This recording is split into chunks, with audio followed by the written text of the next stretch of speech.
We're going to take a look at drawing Lewis dot diagrams today.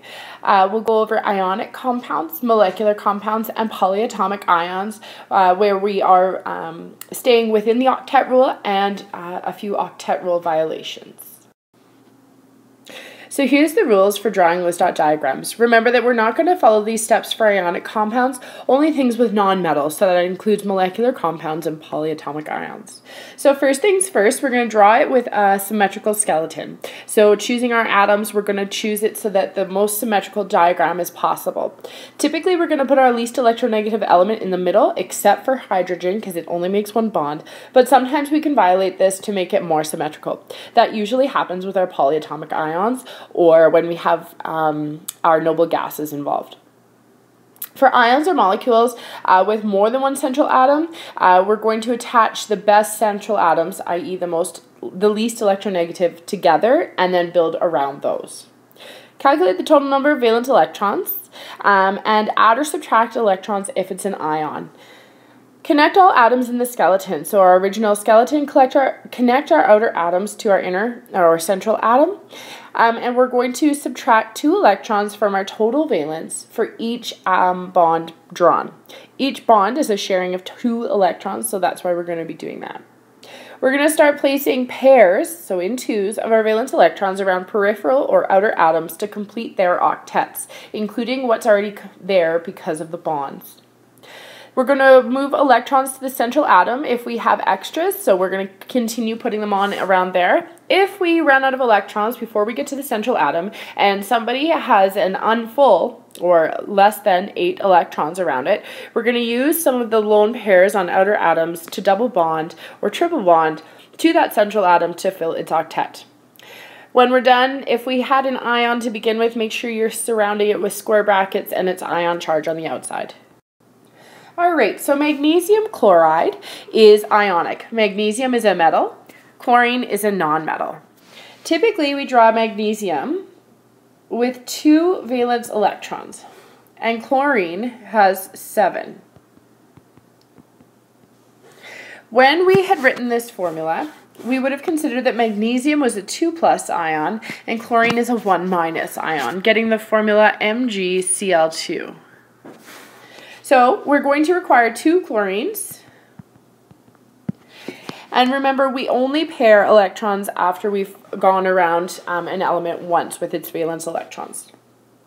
With this, we're going to move an electron from each magnesium, from magnesium to each chlorine to fill chlorine's octet. So magnesium loses electrons, so we draw it with its square bracket because it's now an ion, without those electrons because we've given them to chlorine.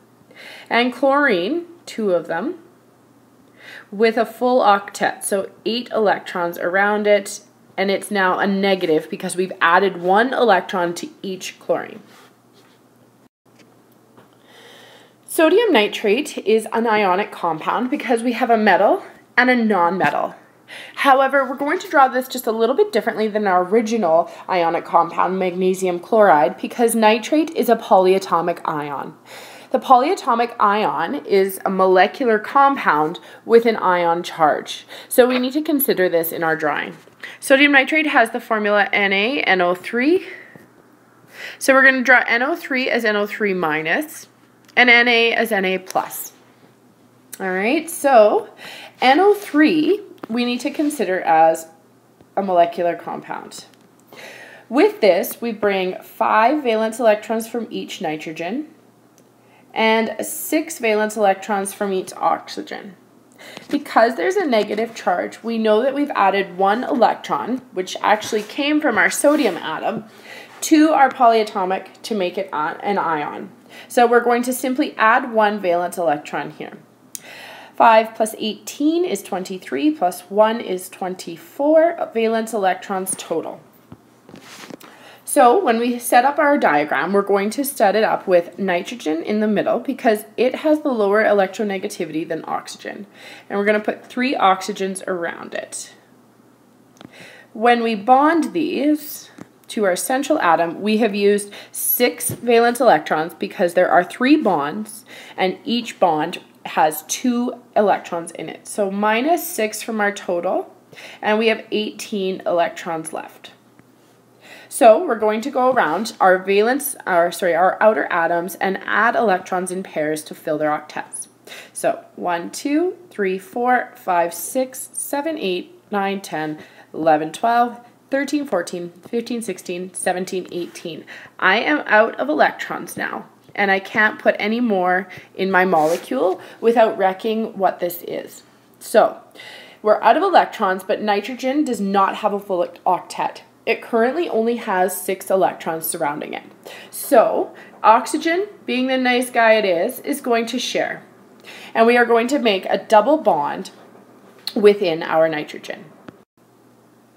So once we've completed our diagram for nitrate, having a double bond with one oxygen, we need to put this in our brackets again because it is a polyatomic ion.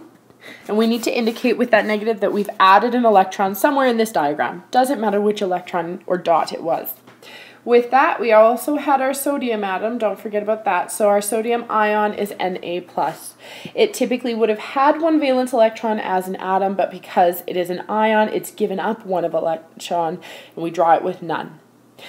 This nitrate atom could have had its double bond between this nitrogen and this oxygen, and this nitrogen and this oxygen.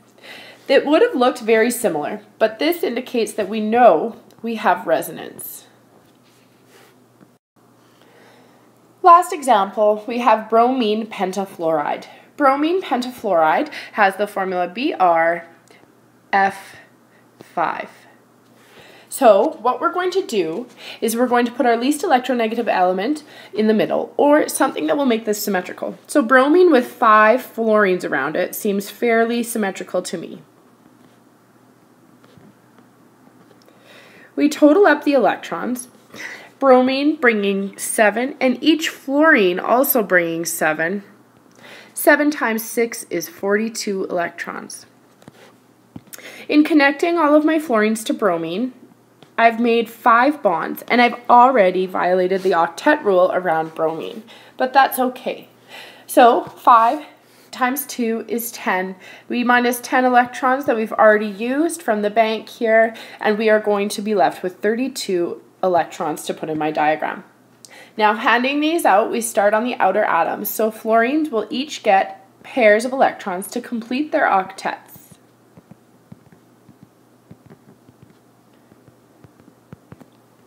We've added 6 electrons to each fluorine, and 5 times 6 is 30, so we're going to subtract 30 electrons. We're left with 2 electrons. So although bromine has already violated its octet rule, we are going to add these electrons to bromine to make it have our total electron count within our molecule. Alright, so when we have extras, we're going to put them onto the central atom rather than double bonding or adding them to external atoms.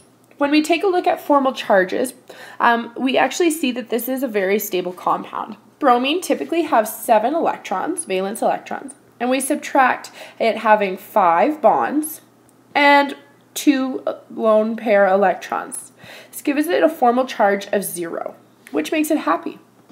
Fluorine, on the other hand, had 7 electrons in its regular valence. It's got 1 bond around it, and it has 6 valence electrons unbonded in lone pairs there. This also gives it a formal charge of 0. This is the best representation of bromine pentafluoride.